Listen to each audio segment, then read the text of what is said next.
Hey guys, welcome to today's video. So earlier on my Instagram, which is at Kristen_WLS, I posted something about doing a Q&A video. So I did have some questions pop up that I thought were pretty interesting, some questions that I've gotten recently that I thought that I'd go ahead and tackle and answer for you guys. So I'm just gonna dive right in because I like to ramble. So first off, Megan Nielsen asked me how I maintain my weight loss at this point. So make a long story short, a few months back, I gained about 10 pounds. I had just started birth control, and I was also transitioning being full-blown vegetarian. When you become a full-blown vegetarian, you will notice that you have to up your carbohydrates. Just kind of goes without saying. Plant-based proteins, beans, things like that. You're going to ingest more carbohydrates to get your protein in. So I went to a doctor. He found my RMR, my BMR, basically just what my body burns on any given day without doing anything, just a rest. So I found that number, that magic number, and so I knew that in order to maintain, I needed to eat at that level. If I wanted to lose, I needed to eat below that level and add in more exercise. So I do try to stay in that zone. So my magic number is about 1,300 calories. I don't burn a lot of calories. My metabolism is crap. I am back on a Synthroid regimen. I do have hypothyroidism, so I'm back on that, and that is helping. But the more that you work out, the higher that number becomes because your metabolism is increased. So I am trying my best to get more cardio in, so that not only am I maintaining, but I'm raising my metabolism, therefore my caloric number, so that when I eat, I don't have to stay under a number anymore. Does that make sense?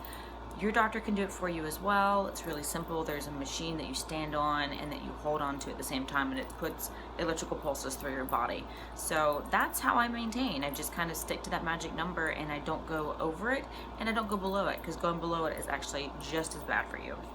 All right, and then, sorry if I'm gonna pronounce this wrong, Delise Melissa, she asked me if I have any rashes with loose skin and how did I take care of it if I did.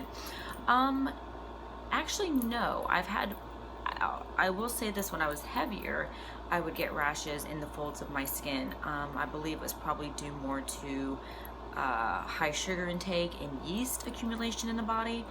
As of right now, I don't have any issues with that at all, which is kind of a bummer. It's kind of a catch-22, because if you do have these reoccurring rashes or breaks in the skin where you have loose skin that's rubbing, insurance is more likely to actually pay for tummy tuck and skin removal. So even though I don't have it, it kind of would be, I'm just saying insurance would pay for it. Okay, anyway, moving right along.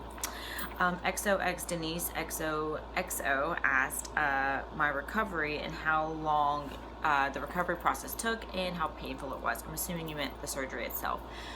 Mine was a little different. I had a lot of scarring from when I had my gallbladder removed a few years prior, and then I also had a hernia that they went in and fixed. So my process was a little different, maybe a little bit more painful than most, because I would say my hernia, where they fixed my hernia, was the most painful. I would say a good week and a half was the uncomfortable period.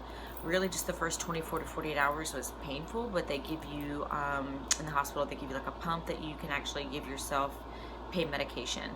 So I healed pretty quickly. It really wasn't that long of a process, and I have a pretty high pain tolerance when it comes to like tattoos and things like that, but when it comes to like medical pain, I have no tolerance whatsoever. So my tolerance is pretty low, and I'm here to tell you that it really wasn't that bad. The worst was when I was first waking up from surgery and like that first day, but like I said, you're pretty much out of it all day. You press that pump and you sleep it off.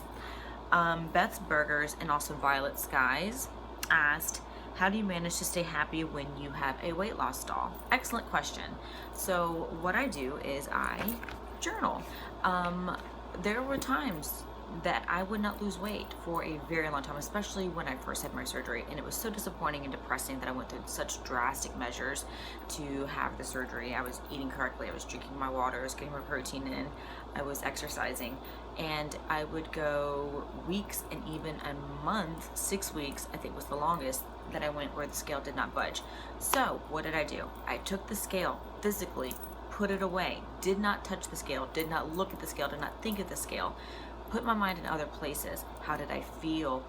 The energy that I had coming home from work, not tired and in pain. How did my clothes fit? Maybe my collarbones were coming out more. The features in my face were more pronounced.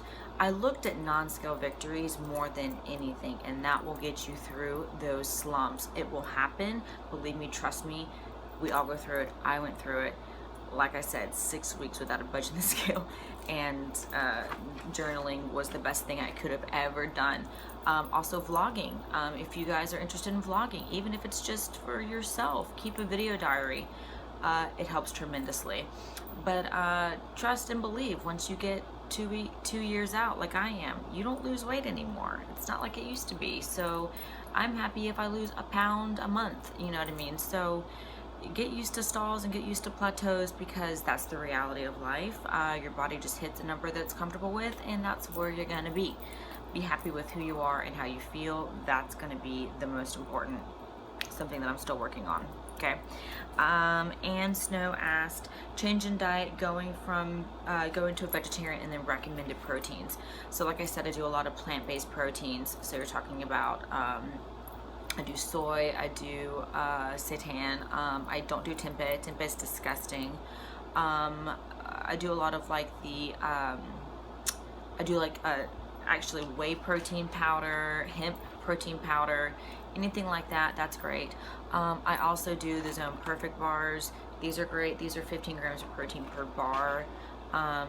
So any which way I can, but you can find a lot of plant-based proteins these days. So chickpeas, I love chickpeas. The meatless burger patties, the garden burgers, whenever I go out to eat, if something like a salad has chicken or pork or beef on it, I just ask them to remove that, and then I get subbed black beans or bean soup. I just make sure that I ask, make sure that it was not cooked with pork, beef, or chicken flavorings added to it. And then again, just to kind of go into vitamins really quickly, these are by Ollie. You can get these from Target. I do one for hair, nails, and skin, biotin, vitamin C, vitamin E, and borage oil.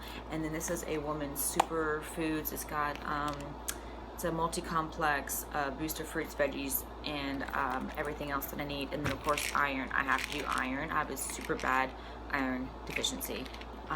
These have helped tremendously. But yeah, other than that, thank you so much for watching. Thank you so much for your continued love and support. My last video, you guys were amazing with the comments that you left. I appreciate it. Keep the questions coming. I hope you're all happy and healthy, and I'll talk to you soon. Bye.